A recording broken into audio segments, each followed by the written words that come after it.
Good morning, good evening, and good night, wherever you are. Welcome to Requiem for Mersey. And we place a scene on the salty, heavy waves of Mersey, just off the coast of Mersey.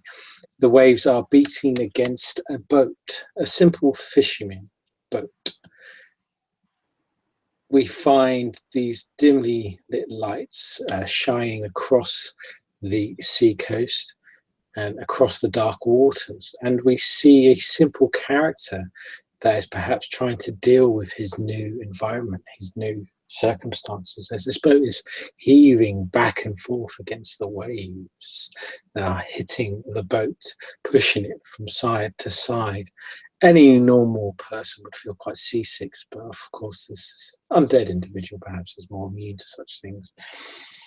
And we will zoom in on this creature, this thing, on and its thoughts. Take it away.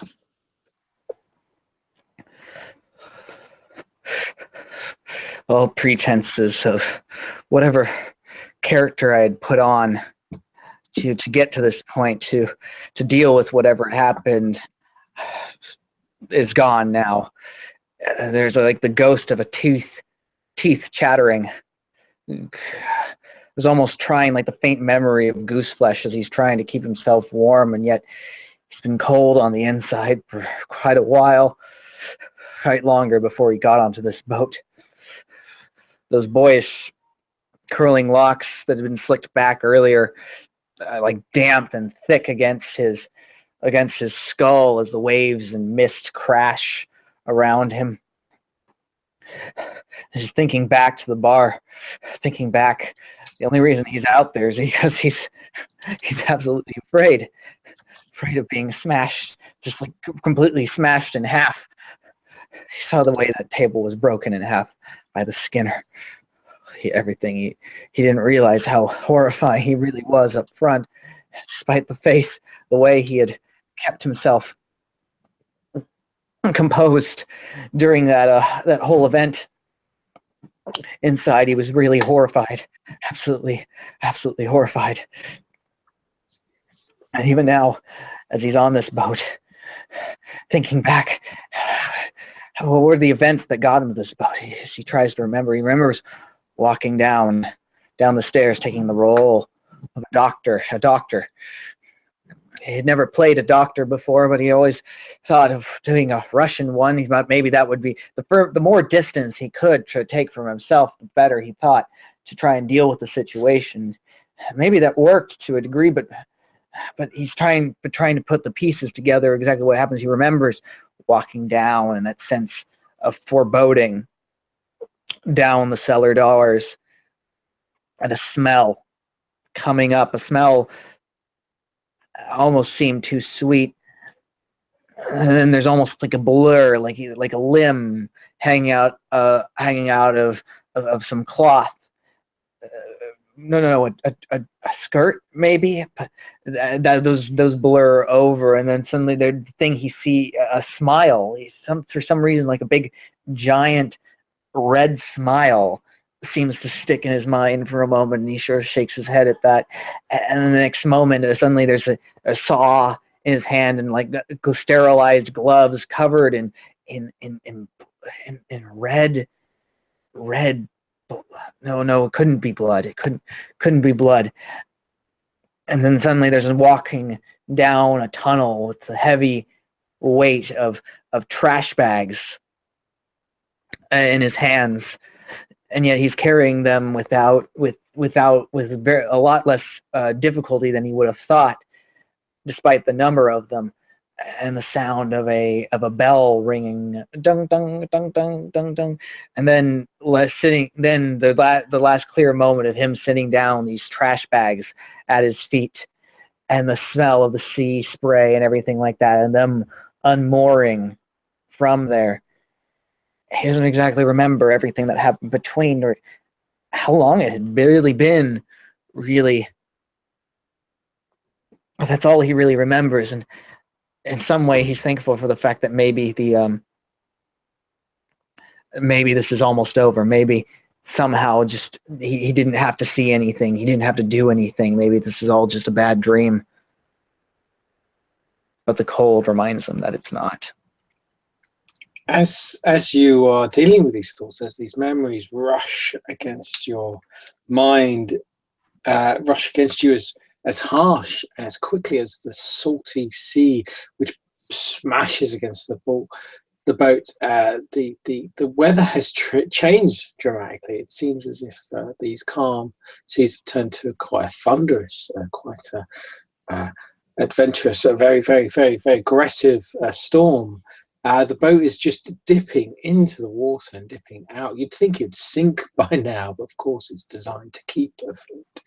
And you find yourself at the front, at the very tip of the boat, as if to face the waves, as if to confront the waves themselves. You are soaked from tip to toe from in salt water. You would have felt the cold, but of course your body ignores it. It does not concern itself with the cold anymore. And as if greeting the storm itself, you kind of realize the situation you're in, and you turn and you see an individual shouting at you, an individual sort of screaming at you. You see this old face, a face you know is familiar. It's the man from the pub. And he seems to be shouting at you, just get down from there, you silly plonker, get back inside. Fucking storm's out, you tosser. Come on, you'll fucking drown out here. For a moment, I'm like, I come back to myself.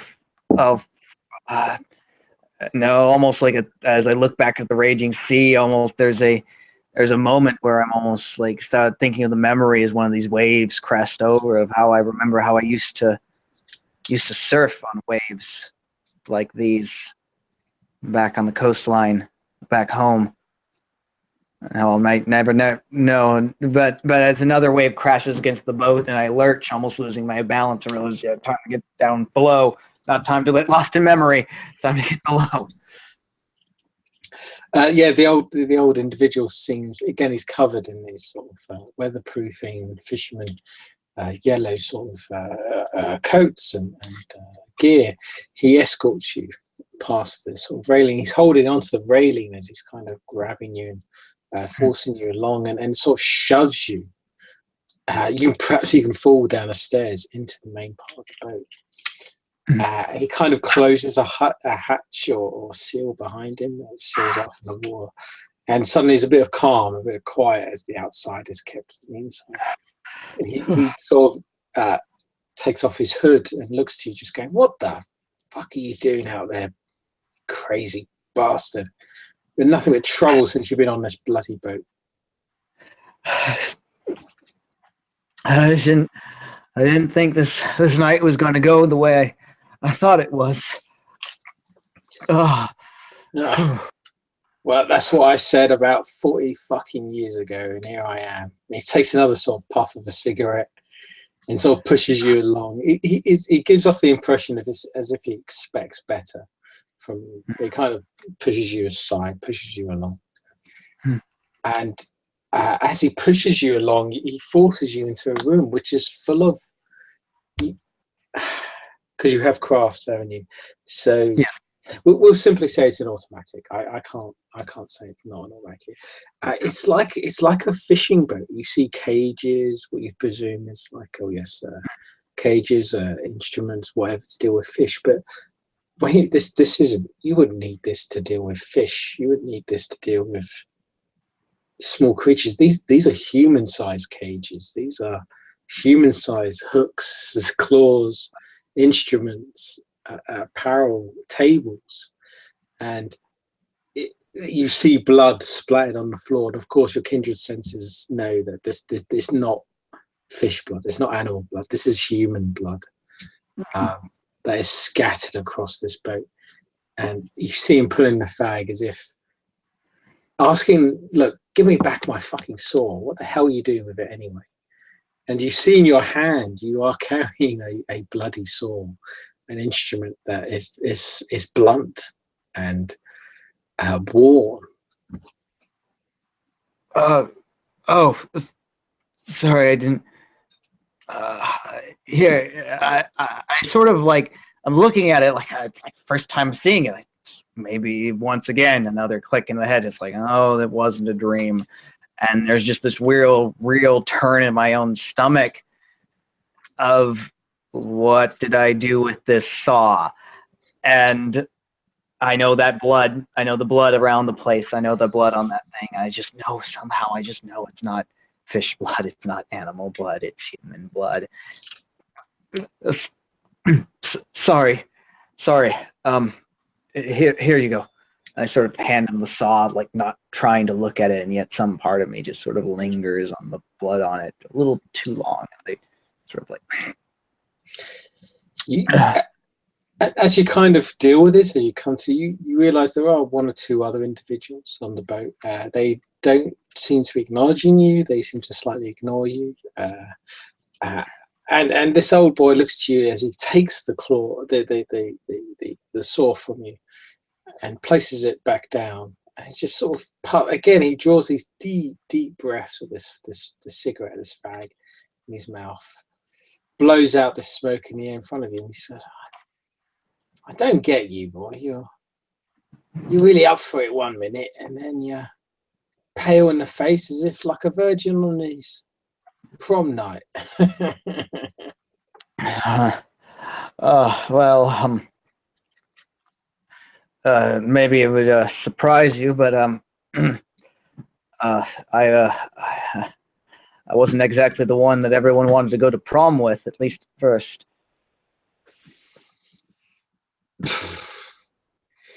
Well, not the case for me. Every wet pussy on the island wanted a piece of me when I was younger. Not the same now, though.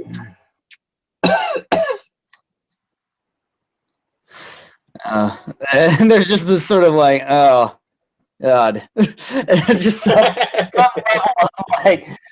like doing my best not to be disgusted by the fact of like the situation and the individual I'm with. But I'm kind of just sort of smile, like, oh, that's nice, kind of, yeah, and not try to push the fact that I realize I'm on the captain's boat and he's got some people here. He might as well throw me over with all the trouble that's been going on.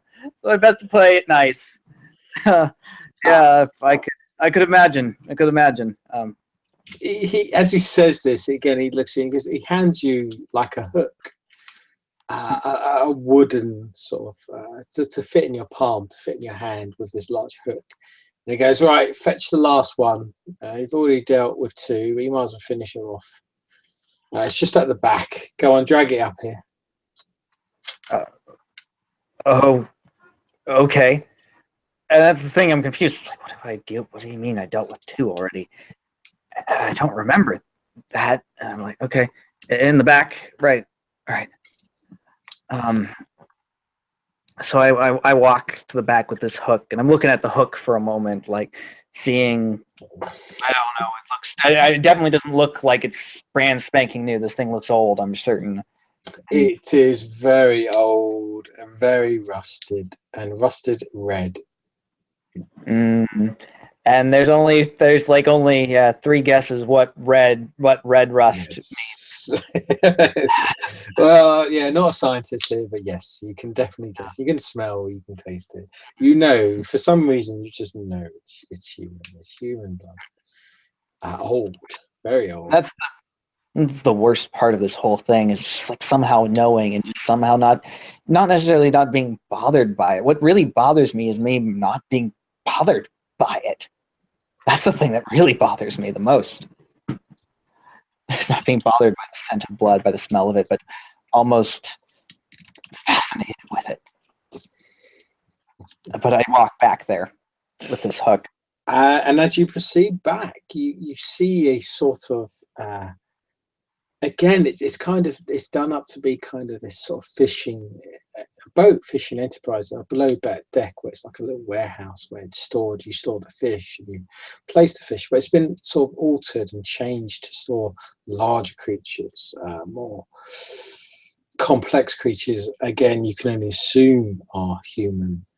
And as you kind of look for back, you see in a cage what it appears to be something wrapped in plastic. As you kind of go closer, the smell of blood, the smell of rot, the smell of copper, iron, rust, salt air just fills your nostrils. Your senses are really kicking in now.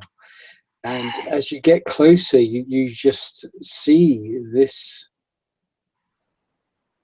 beautiful, but no, not beautiful. This girl, this woman, you know her, you've seen her before. She's completely dead. She's wrapped in plastic, but those eyes are staring at you. Those eyes, you've seen those eyes before. You're sure, but from a dream, from a past life, yeah, something is holding back. Something is stopping you from remembering. And it's just this eeriness, this look is like, I almost stumbled back right into one of the cages, and there's the clanging. As it goes, something next knocks loose, and one of the doors just starts swinging open, and it's banging back and forth as the boat rocks. And I like try to steady it for a moment and put it back into place. Anything to sort of distract myself from that gaze. And that's the thing, even though she's dead, something about the way those eyes are just looking at me through the plastic that I can barely see. Something about, as much as it's horrible, as I try to steady myself. I was pretending to be a doctor until this moment. Maybe pretending to be a doctor will help a little bit more here. Dr. Ramshaw. Dr. Ramshaw, get into the character of Dr. Ramshaw. Dr. Ramshaw. And I sort of straighten myself up despite the rocking of the sea and stuff. Dr. Ramshaw isn't used to the sea. Dr. Ramshaw is used to a steady operating table.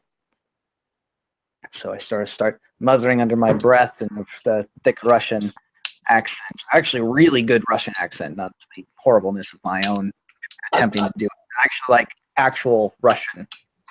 I think for the sake of chance, and let's see what happens, I think a sort of composure, I'm trying to think of the way to describe this, composure expression, I guess, as you try to contain, you fool yourself almost. Yeah. So would acting apply to it? I'm going to make this a very heavy penalty, but yes, I'd say acting applies because you go into the role, you develop the role, you are the role, as it were. This is going to be -4 due to the situation. It's a very heavy penalty. Okay, that's fine. Let's see. Expression is 3. Wit +3, you said? Yeah. Okay, wits +3. My acting, because I have the specialty, makes it a +2. Oh wow. So, okay. Yeah, it's definitely a -4 though, because it's just so four dice then. 4 dice. Rolled. Let's just represent your state of mind and how well you fool yourself into this. Oh dear. You may opt to make that a critical if you wish. Yeah, I would like to make that a critical. Oh dear. Okay, so I have to make a note of this. Yeah. Okay, let's. Because there's a big difference between pretending about the dead body and seeing the dead body. Right. Let's go mad with this. So we will simply say that yes, you act the role. You pretend. Yes, this is just another corpse, another body to deal with. But some part of you just doesn't realize it. It doesn't accept it. It doesn't want to accept it. No, this isn't. What the fuck? I was just a simple guy in wherever. Where did I come from? I'm on a boat with bodies of these people. Who the fuck am? Who are these? You start to freak out. You simply start to freak out. You start to think, what am I doing here? And I will simply say, as you realize this, as you're feeling this, you will turn to the corpse, you turn to the body, and you just see its mouth move. You see its eyes blink, and you just see these words, these motion. You know what it's saying. You know what it's doing. Its lips move as it just goes, "Help me, save me, free me." Fuck. The fuck? No. I sort of, and this time I bang back into the cages again, and this time the door swings open again and bangs into me from where I'm at. I'm like, ah, no, no, no, no. No, and I almost try to find my nearest route of escape away from the bag, from the body, this moving body. She's not. No, she's not dead. No, she's not. No, she was dead. There was no movement. There was no. She isn't. No, what? I move back, and I'm like back. I'm actually in the cage, like trying to get myself away from it, trying to protect myself from this thing in the bag. Just no. And I have the hook. I have the hook in front of me, and I'm like backed up in the corner. I'm like no.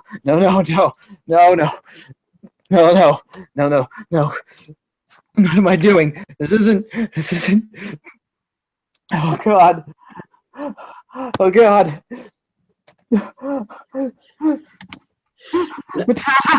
Matilda, no. Matilda, this wasn't what I wanted for you. This wasn't what I. Oh God, where is she? I've left her alone. Oh God. Oh God.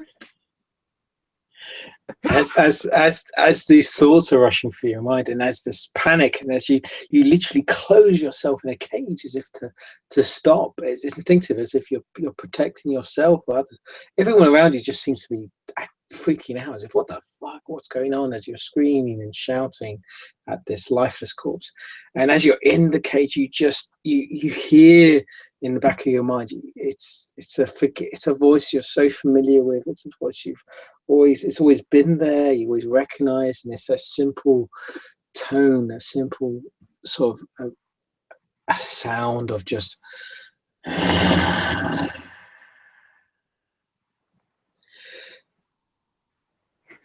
with that you change, you form, you stride, you prop yourself upright, you place yourself as something new. Would you like to take over, or would you want me to describe what happens? I can take over and take over. Go as you wish. As these other characters look at you very strangely, very oddly. 1, 2, or 3? Just a question. This would be a 2, but I'm thinking on a boat, full on, go with it. Okay. And there's a moment there where these men are looking strangely at this, as it's like, I take then the hooks in my hand, and I'm not even looking at them, and I raise the hook, and it's rusted, sort of thing, and I'm almost looking at it. They don't see me exactly. I put the hook into one side of my face. I just start pulling. It across the side of my face, just pulling at the flesh as it's popping, and blood starts pouring out as I'm just pulling this rusted hook. And they're and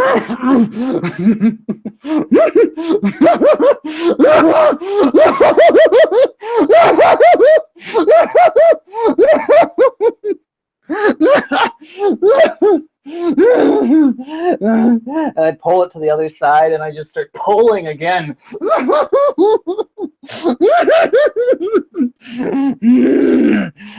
Oh. And there's just this blood pouring down the side of where I've just pulled, this horrible jerking motion of pulling along my cheeks with this hook in my hand, and there's even bits of my own flesh still attached to this rusted hook on either side. And when I turn, it's with a strange gait, I look at my lips as I'm licking my own blood, licking it across my lips. So I use the hook. I pull aside my stringy hair down, and it's almost like a weird, horrible, scarred sort of smile, even though I'm not smiling as I look at these men. These men. No, they're not men. Well, hello there, gentlemen.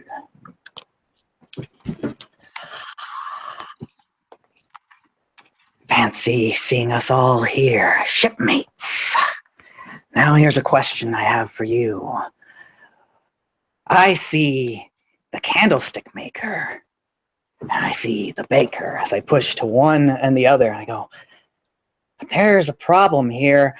We have a crew of 4, and there can only be 3 because only one of us, and I hold up the hook, can be the butcher.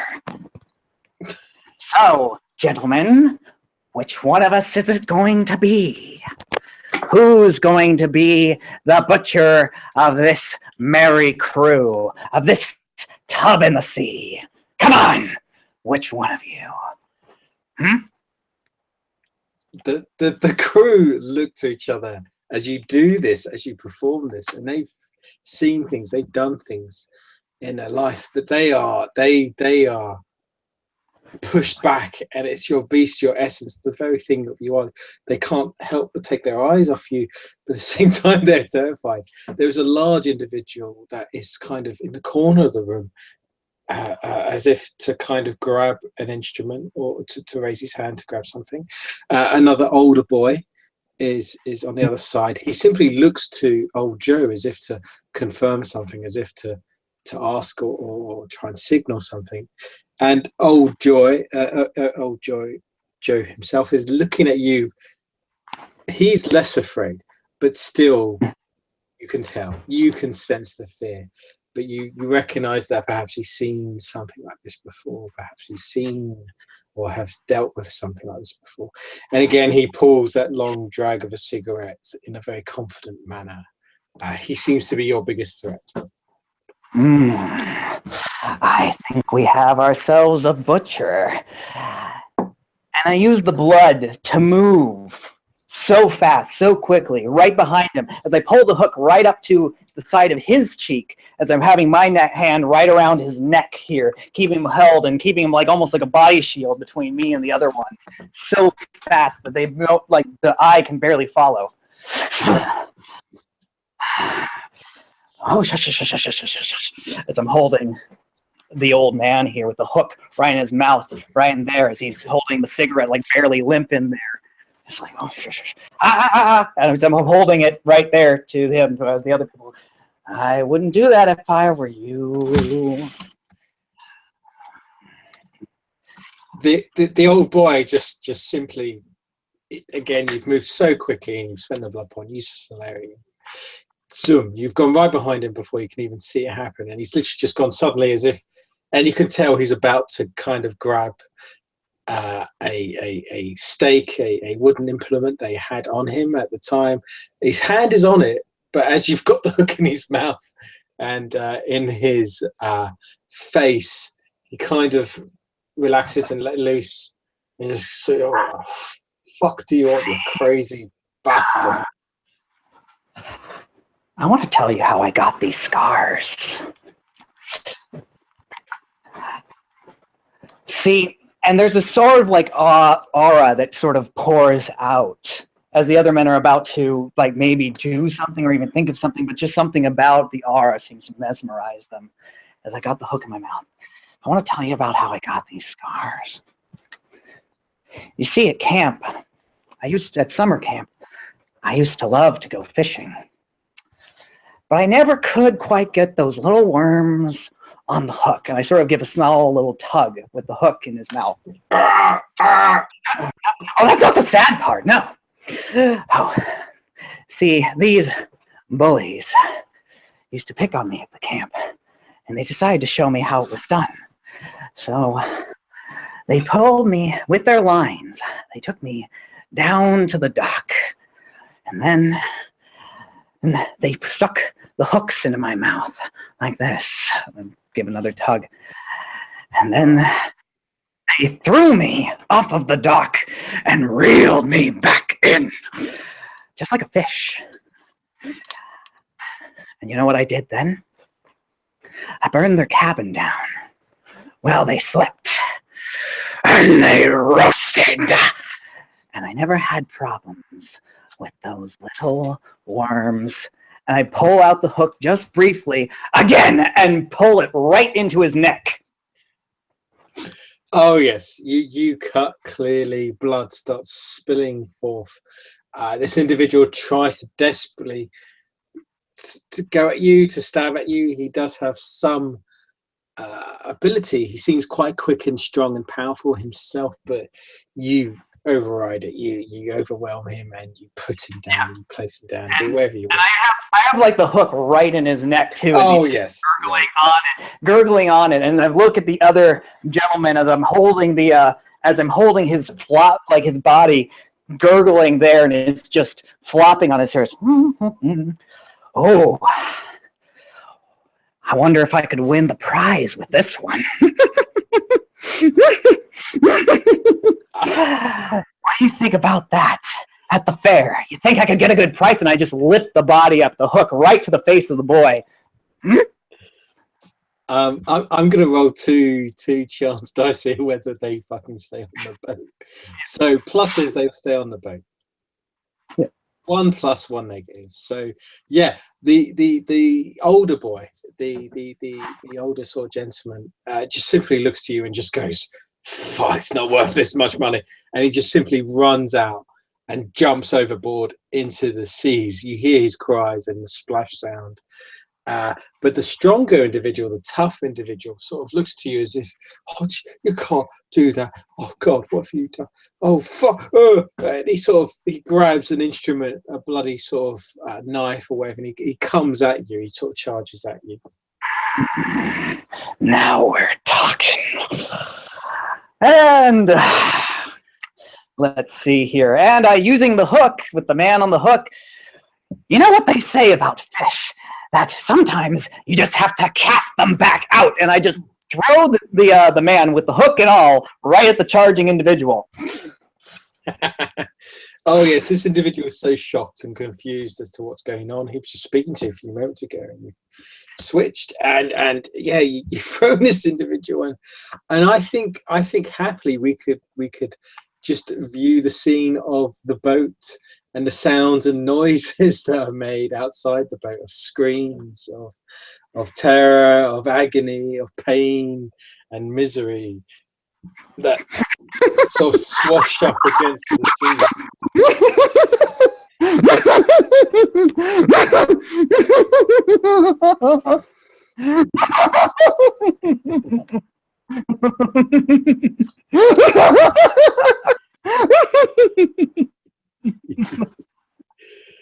And as these noises and the sounds of screams on this lonely boat, this isolated boat, that's drowned out in the harsh, rushing noise of the sea, we are left with our creature, our character, our thing on this boat doing whatever depraved actions to these bodies, to these corpses. And it is left with a simpler thing. The creature, the eyes of something looking at it. It acknowledges it, it recognizes it, it sees it, and it understands what it wants. Burn them, it says. Burn them all. Destroy them all. Kill them all. These words are repeated over and over and over for hours as you stare, as this thing stares at this simple, beautiful body. Final thoughts or words? Oh, I'm going to give them a show they're never going to forget. Oh, mercy will burn, but on my terms. Mercy will burn in time.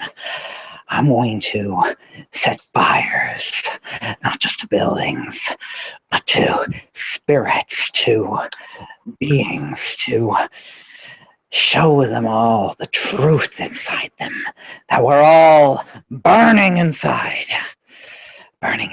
with need, with hunger, that we're all just beasts.